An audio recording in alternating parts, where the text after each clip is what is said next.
Hello, I'm Betsan Corkhill and I'm based in the city of Bath in the UK. I'm a former physiotherapist, now working as a lifestyle health and well-being coach. I'm also the founder of Stitch Links.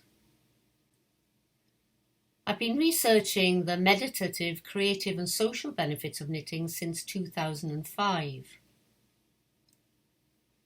I'm going to talk to you today about taking a wider view of therapeutic knitting.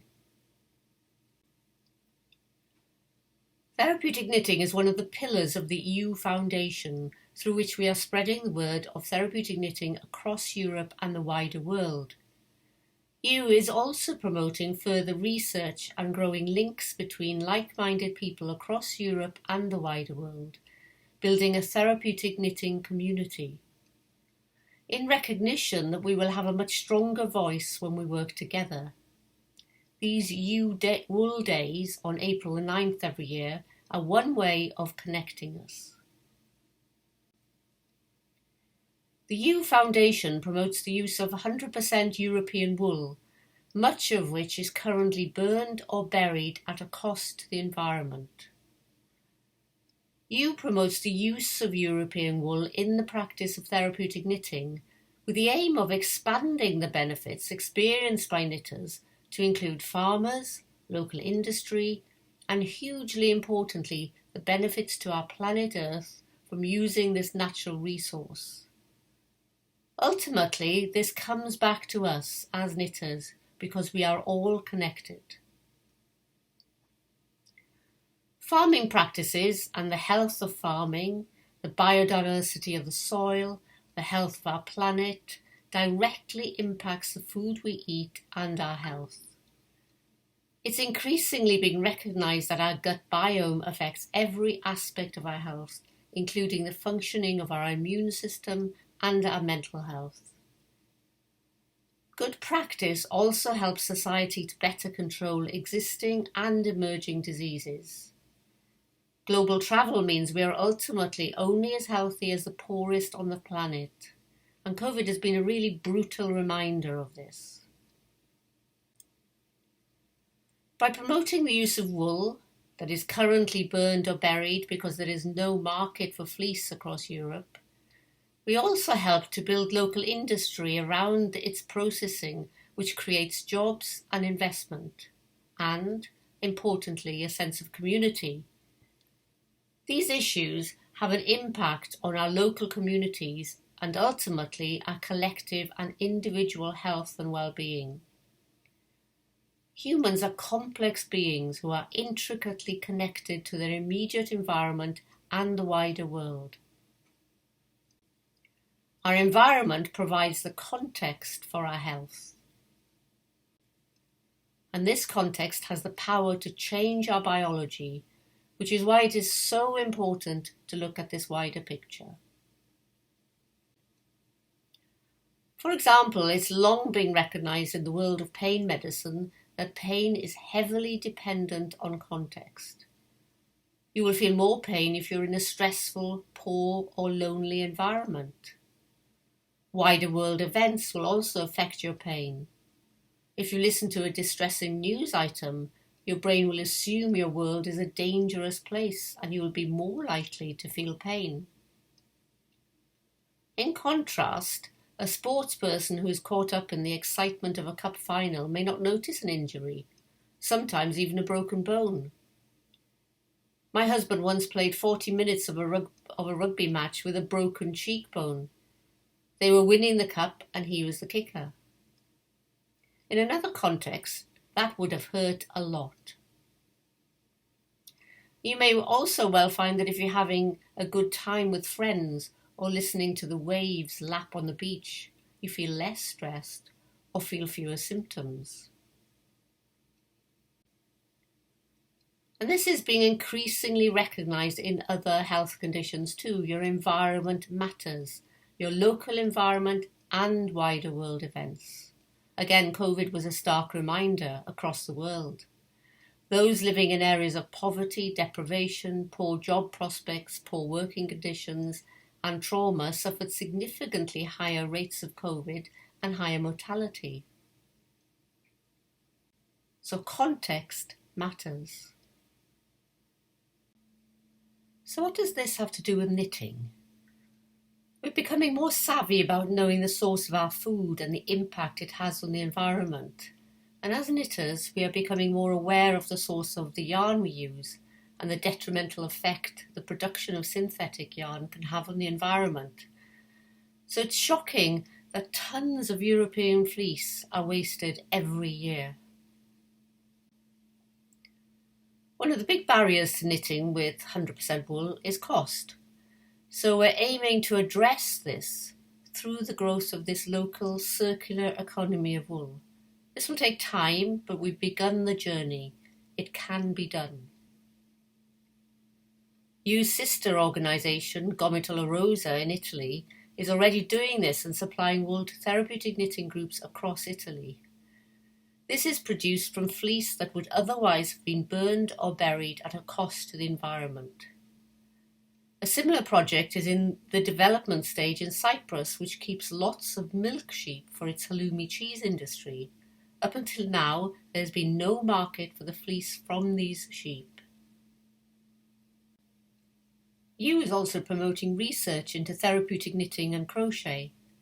Some of you will know that in 2013, Stitch Links and researchers from Cardiff University surveyed more than 3,500 knitters from 32 countries. Significant findings included the more frequently people knit, the happier and calmer they report feeling, and you needed to knit more than 3 times a week, which is no hardship. 81% of knitters reported feeling happier after knitting. 54% felt happy or very happy. Fewer than 1% remained sad, and excitingly, this translated across to those with clinical depression. Another significant finding was that texture was twice as significant as colour for affecting mood. Touching something good makes you feel good, and it concluded that further research was needed. But there's no getting away from the fact that it is really difficult to find funding for a study on knitting. People have their preconceptions of knitting, and it's not seen as scientific enough. It's perceived as something done by older women, as being soft, a bit fluffy, and as far removed from hard science as you can get. So when I began this work, I had to call knitting something different, something that would appeal to the science and medical world. So I called it a bilateral rhythmic psychosocial intervention, just to get my foot in the door and spark their interest. Then, when we finally got a large study underway at the Brain Imaging Centre of Reading University in 2020, it was thwarted by COVID. Luckily, a research group in Milan offered to help with funding from a generous benefactor. The study was done on crocheters because in a pandemic it was easier to supply sterile bags with crochet hooks rather than knitting needles. A MEG scanner was used to view the magnetic fields around the electrical activity in the brain. 40 crocheters were compared to a control group. Results will be announced soon. On the back of this Milan study, a similar study of knitters using EEG, which measures electrical activity in the brain, is being organised in Zagreb, Croatia. So EU is working on promoting and bringing together the pockets of research from around the world. Working together in this way will help us to gather information from a growing number of studies and to put those findings together. So what is therapeutic knitting? Knitting is, in the main, therapeutic. However, I realised that people could learn to enhance the benefits of knitting to improve their health and well-being. So I came up with the term therapeutic knitting. I define therapeutic knitting as a combination of knitting and knowledge in order to deliberately improve your well-being. What do I mean by knowledge? It's about having the knowledge of how to enhance the benefits of knitting as well as if you have a medical condition, knowing how you can use knitting to manage, and in some cases, such as anxiety and panic, for example, to cure symptoms. And through this knowledge, we can also expand those benefits to the health and well-being of our environment.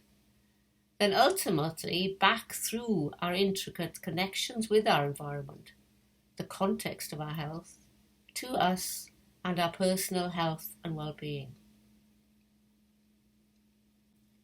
I want to stress here that therapeutic knitting isn't just for people who live with health problems. If you're fit and well, you can use it to manage your day-to-day stress, as well as life's more destabilising events such as bereavement, divorce, pandemics, and world news. And with challenging world events in the news every day, it's become even more important that we manage those stressors every day. If we allow daily stressors to build without bringing our body back into balance, we will eventually become unwell. Therapeutic knitting enables us all to find a place of safety, familiarity, and comfort, even when all is chaos around us. You may have noticed that I said earlier that knitting is, in the main, therapeutic. There are some situations where it isn't. For example, if you set too tight a deadline. If you're forced to knit at a speed faster than your natural rhythm, you will negate those benefits. The rhythm of the movements is important, and you will find you'll slot into your own natural rhythm that will calm your mind. When I first began this work, I was working as a freelance production editor for a range of magazines. The magazine team working alongside me was busy launching a new knitting magazine at the time, and they kept telling me, "It's not therapeutic for us." When I questioned them further, they were having to test patterns and knit up items to go to photography in very short periods of time, so it was really stressful. And I'm sure we've all experienced trying to get something finished for a birthday or Christmas present.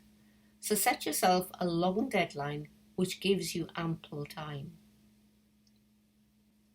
Or better still, no deadline at all. So you're simply going with the flow of your knitting and swapping between projects without pressure.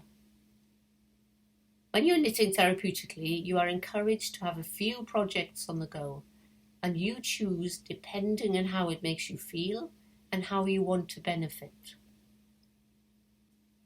So we're focusing more on the process. The end product is an important added benefit that gives you something to be proud of.